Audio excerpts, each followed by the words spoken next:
RFK Jr.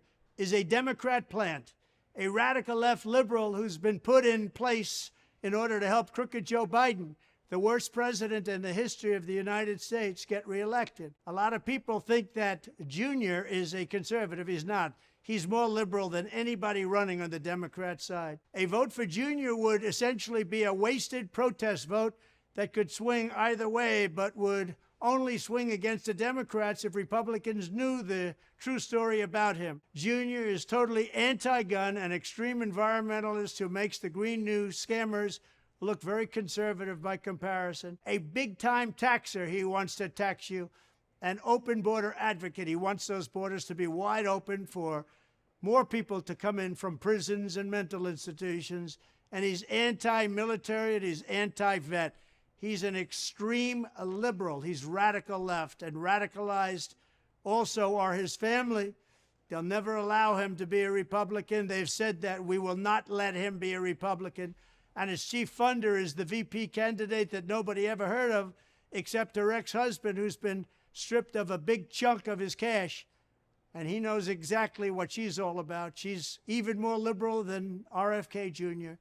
She puts herself down as a businesswoman or maybe a doctor, and actually she probably is, because she did a hell of a big number on the husband. That's her business. I guess you could say that she's right, however, because what she's done is given a lot of money to the Democrat causes and the ultra-liberal causes.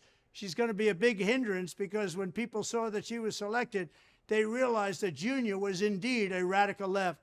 She's more liberal than Jr. by far, not a serious person, and only a pot of cash to help her get her no-chance candidate on the ballot is what got her there in the first place. I lived with RFK Jr. in New York and watched him convince Governor Cuomo to make environmental moves that were outright nasty and really bad for the state. We have the highest energy costs anywhere in the country, and that's because of RFK Jr. He was a disaster. Upstate New York was not allowed to drill or frack, as Ohio, Pennsylvania, and others ripped off New York energy.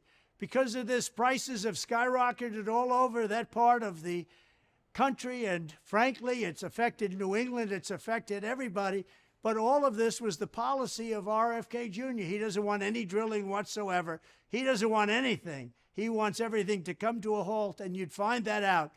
But the fact is, he is a radical left person. So Republicans, get it out of your mind that you're going to vote for this guy because he's conservative. He's not.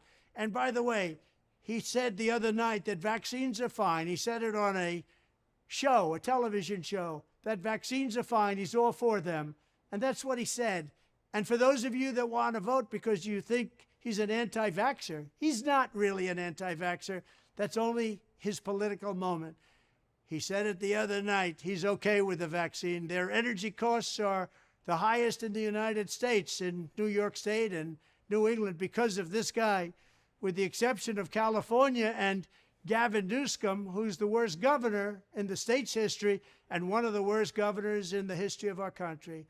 I'd even take Biden over Jr. because our country would last about a year or two longer than it would with Jr. It would collapse almost immediately, and his family, a radical left, a crazy left, a bunch of lunatics, would take over, and our country will die very quickly. So RFK's views on vaccines are fake, as is everything else about his candidacy. He is not a Republican, so don't think you're going to vote for him and feel good. He's a radical left Democrat. Let the Democrats have RFK Jr. They deserve him.